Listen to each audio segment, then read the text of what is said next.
How are you guys? Welcome back to Wargaming China.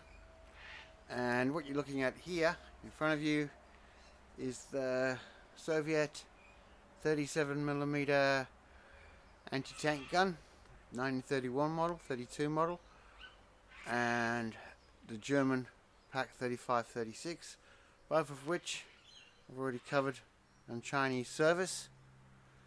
So the gun I'm going to introduce you to now is the Soviet 45mm M37 anti-tank gun, also known as the 53K.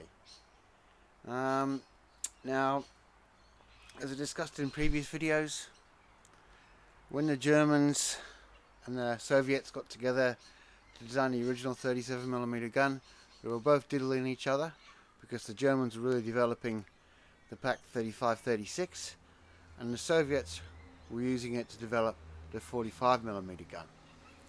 And obviously, if it's on this show, on this channel, both guns, all these guns served in China, the Chinese forces.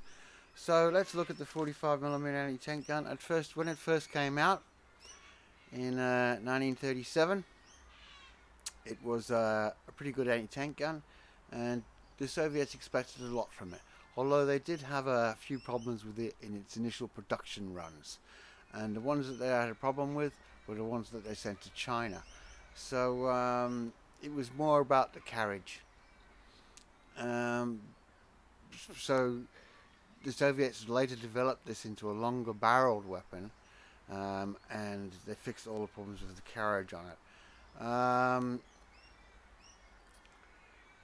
This weapon would arrive in China in 1938 on Soviet ships via French-controlled Vietnam, and 60 of these guns arrived in Yunnan.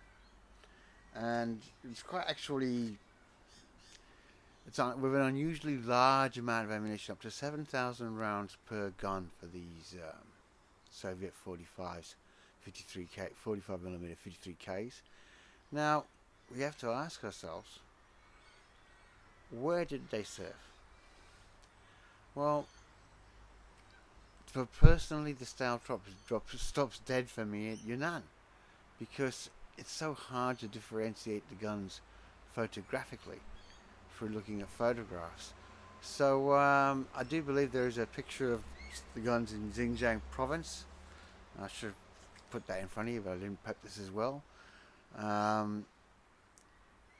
And see, as I said, so 60 of these arrived with 7,000 rounds apiece. Now, if we compare the 45mm Soviet gun to the German Pak 35-36, we'll see that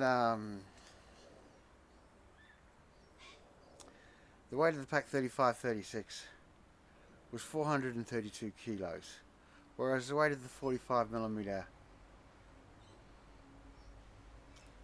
53K was 560 kilos, and it was perhaps the extra 130 kilos gun weights that made the early chassis and carriages for these Soviet 45mm guns a bit prone to breakage. Now, with elevation of -5 to positive 25 degrees for the Pak 36, and the 45mm Soviet gun tops it at -8 to positive 25 degrees. They both got 60 degrees of traverse, and they both shoot the same ammunition types, AP and HE. Now, the projectile weight for the anti-tank shell for the 37mm German gun is 680 grams, but the projectile weight for the Soviet 45mm gun is 1.43 kilograms. So that's a big weight difference, over twice as heavy, and both guns have the same muzzle velocity. The shell projectile traveling from the gun's muzzle of the gun, is 760 meters a second. So it's firing a far heavier slug than this at the same speed, which is why in rapid fire it does jump to a gun type 4. Now, as far as transport, as I said, these guns, where they went to after they were shipped to Yunnan is maybe something I'll be able to stumble over a photo of or find out later on. But as far as I know, they never left Yunnan. Did these guns go to Burma?